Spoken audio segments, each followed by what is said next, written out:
बहारों फूल बरसाओ, बहारों फूल बरसाओ, मेरा महबूब आया है। कन्या राशि वालों, जीवन जो है सुख का जीवन होना चाहिए, ये आप कहते हैं। जीवन में दुख कष्ट परेशानियां आती हैं तो वो झेले से नहीं झेली जाती। काफी समय से आपकी राशि में दुख कष्ट परेशानी चल रहे थे। काफी कन्या राशि वाले बहुत समय से परेशान थे, फाइनेंस को लेके, सेहत को लेके, काम कारोबार को लेके, नौकरी को लेके। 1 जनवरी से 30 मई सन 2026 तक का समय बहुत ही ज्यादा उतार चढ़ाव करता हुआ गया है, मगर 8 जून सन 2026 से आपके जीवन का तख्ता पलट होने वाला है। जीवन में बड़ी कामयाबी हर इंसान चाहता है, अच्छी नौकरी, अच्छा व्यापार, सुख सुविधाएं और खुशी का जीवन, ये सबको पसंद है, क्योंकि जिंदगी जीने का नाम है मेरे दोस्त, जिंदगी जीने का नाम है मेरे दोस्त, भुगतने का नाम नहीं है। मगर ग्रहों के आगे किसी की नहीं चली है। इंसान के जीवन में सुख आता है तो वो दुख को भूल जाता है, और जब दुख आता है तो सुख की चाहना करता है। मगर ग्रहों का उतार चढ़ाव करते हुए ग्रह कुछ ऐसे राजयोग बनाते हैं कि जो सुख आता है वो जीवन भर याद रहता है। तो यहाँ 8 जून से आपकी तकदीर बदलेगी और गुरु शुक्र का लक्ष्मी नारायण राजयोग कन्या राशि वालों के जीवन में 4 चांद लगा देगा। देखिए, देवगुरु बृहस्पति ने तो अपना राशि परिवर्तन कर लिया है। लगभग मैंने पहले भी वीडियो में आपको बताया है कि गुरु की कृपा अब आपको मिलने जा रही है। 2 जून से अगले 12 महीने तक देवगुरु बृहस्पति आपके 11वें घर में बैठे रहेंगे।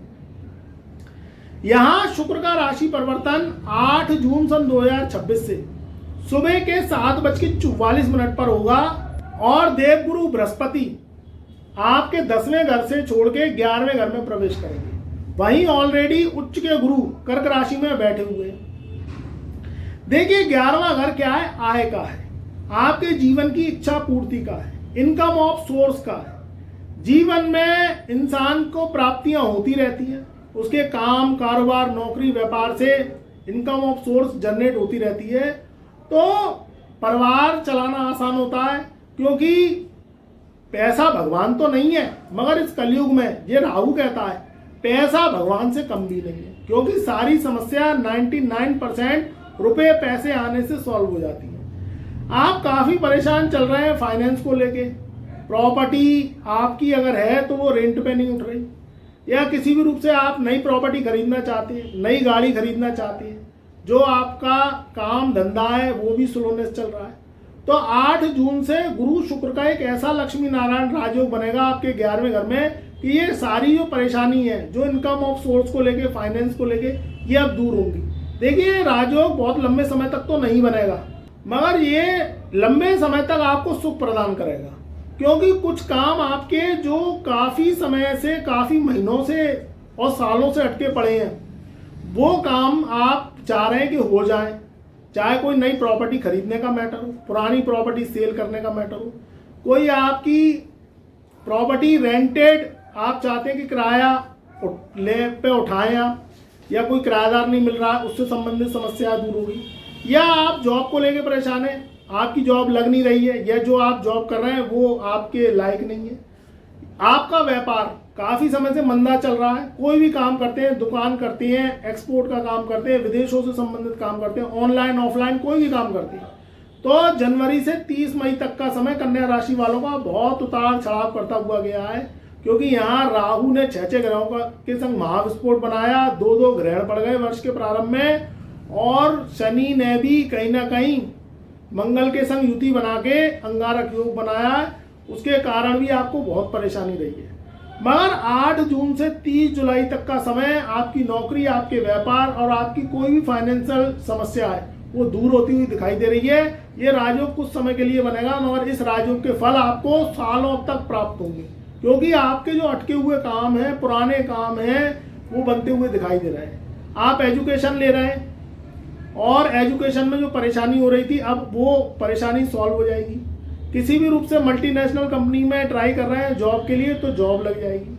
विदेश जाना चाहते हैं तो विदेश के भी योग बन रहे हैं कन्या राशि वालों के, विदेश यात्रा कर सकते हैं या कोई धार्मिक यात्रा पर जा सकते हैं। ये जो युति है वो 8 जून से 11वें घर में बनेगी। इसकी जो दृष्टि है वो आपके 5वें घर में यानी बुद्धि, संतान और विद्या के घर में आएगी। तो संतान से संबंधित जो परेशानियां हैं उनके कैरियर को लेके, उनके स्वास्थ्य को लेके, तो वो भी दूर होती हुई दिखाई दे रही है। अगर आप चाहते हैं कि संतान की कोई जॉब लगे या कोई आप उसमें बिजनेस खुलवाना चाहते हैं तो उससे संबंधित भी आपको प्रस्ताव मिलेंगे, आपको अपॉर्चुनिटी मिलेगी और संतान की संबंधित खुशखबरी मिलेगी। या कोई नई बॉर्न संतान चाहते हैं, घर में कोई नन्हा मेहमान चाहते हैं तो उससे भी संबंधित बड़ी शुभ समाचार मिलेंगे। शादी विवाह को लेकर भी आपको शुभ प्रस्ताव मिलेंगे। कन्या राशि वाले अगर अनमैरिड हैं, चाहे वो मेल है या फीमेल है, शादी करना चाहती हैं तो शादी से रिलेटेड प्रस्ताव मिलेंगे, सगाई हो सकती है, घर में कुछ शुभ मांगलिक कार्यक्रम हो सकते हैं। जिस तरीके के ग्रह के योगा योग है, ये गुरु शुक्र की युति आपकी राशि में 4 चांद लगा देगी। आपके बिगड़े काम बनेंगे, जीवन में आपको लगेगा कि हाँ अब सवेरा हुआ है, अब मैं भी जिंदगी अच्छी जी सकता हूँ, मेरे जीवन में भी सुख है। तो ये चीज़ आपको मिलेगी। और गुरु शुक्र का जो है लक्ष्मी नारायण राजयोग का एंजॉय करिए, लाभ उठाइए, अपने कामों को सही दिशा में लगाइए। मेहनत तो हर इंसान करता है मगर हर इंसान कामयाब नहीं होता है क्योंकि वो मेहनत गलत दिशा में करता है। आप बुद्धिजीवी होते हैं, लगन का स्वामी बुद्ध होता है, मगर कभी कभी बुद्ध भी कुंडली में खराब हो जाता है तो वो गलत दिशाओं में ताकत लगवा देता है। आदमी हताश हो जाता है, निराश हो जाता है, वो कहता है कि मैं मेहनत तो कर रहा हूँ मगर मुझे कामयाबी क्यों नहीं मिल रही। तो उसका कारण यही है कि आपको वर्ष में एक बार अपना कुंडली का विश्लेषण कराना चाहिए, अपनी कुंडली की जांच करानी चाहिए, एनालिटिक्स चेक कराना चाहिए। उससे ये होता है कि आपकी जो है कुंडली के जो ग्रह खराब है, बर्थडे टू बर्थडे आना है तो उससे ग्रह उपाय से सही हो जाती हैं और आपके जीवन में जो बड़े बड़े कष्ट हैं, देखिए कष्ट तो आएंगे मगर उनकी जो मात्रा है वो कम हो जाती है या आपको कहीं ना कहीं उपाय मिल जाता है तो वो कष्ट आपके पास से मुड़ के चले जाते हैं और आपको छू भी नहीं पाते। देखिए इंसान के जीवन में अगर दुर्घटना हो रही है तो दुर्घटना 2 प्रकार की होती है, एक होती है बड़ी दुर्घटना, एक होती है छोटी सी दुर्घटना। तो अगर दुर्घटना हुई और बाल भी वहाँ का नहीं हुआ और आपका एक नखुनी कहीं ना कहीं उखड़ गया और एक छोटी सी खरोंच आई तो वो दुर्घटना मानी जाएगी मगर उसमें इंसान बच गया, उसको सिर्फ खरोंच आई। तो ध्यान रखिएगा जब कुंडली विश्लेषण आप कराते हैं और उपाय करते हैं तो अगर आपके जीवन में या आपके वर्षमल में कोई ग्रह आते हैं चोट पहुंचाने तो उपाय से वो चोट आपको थोड़ी सी लगती है और आप बचे जाते हैं। तो आपके जीवन में कोई भी समस्या आ रही है या ये राजयोग आने के बाद भी आपके ग्रह खराब है या गुरु शुक्र खराब है जन्म कुंडली में और ये राजयोग का फल आपको बहुत कम मिल रहा है तो आप वर्ष में एक बार बर्थडे टू बर्थडे और जन्मदिन आने से 43 दिन पहले अपना कुंडली विश्लेषण जरूर कराएं। और जिन्होंने पुराना कभी कुंडली विश्लेषण कराया है तो फिर आपको कुंडली विश्लेषण कराना चाहिए क्योंकि हर वर्ष ग्रह बदलते हैं वर्षफल की कुंडली में। तो हम जो आपको उपाय दें उन्हें मन भाव से अवश्य करना है। अपॉइंटमेंट लेके हमारी फीस अदा करके आप कुंडली विश्लेषण करा सकते हैं। आप अपने जीवन में और अधिक जानना चाहते हैं, जीवन में एक सफलता कैसे मिले, कैसे आपके बच्चों का कैरियर बने, कैसे आप जीवन में तरक्की करें, आपको बड़ी कामयाबी मिले, जो भी आपके जीवन में प्रश्न है आप हमसे पूछ सकते हैं। हमारा व्हाट्सएप नंबर चैनल के डिस्क्रिप्शन में दिया हुआ है, उस पर संपर्क कर सकते हैं। हमसे कुंडली विश्लेषण कराना है तो करा सकते हैं। बहरहाल ये समय बहुत अच्छा है। 8 जून से 30 जुलाई सन 2026 तक का समय आपकी किस्मत सोने की तरह चमकेगी। जीवन में आप महसूस करेंगे कि अब आप रंग से राजा बनने वाले हैं। तो बहुत प्यारा समय है कन्या राशि वालों के लिए, इसका लाभ उठाइए। हमारे चैनल पर नए आए हैं तो एक बार चैनल को सब्सक्राइब करिए, वीडियो को लाइक करिए, ज़्यादा से ज़्यादा परिवार रिश्तेदारों में इस वीडियो को शेयर करिए। कमेंट में जय गुरुदेव जय महादेव अवश्य लिखिए।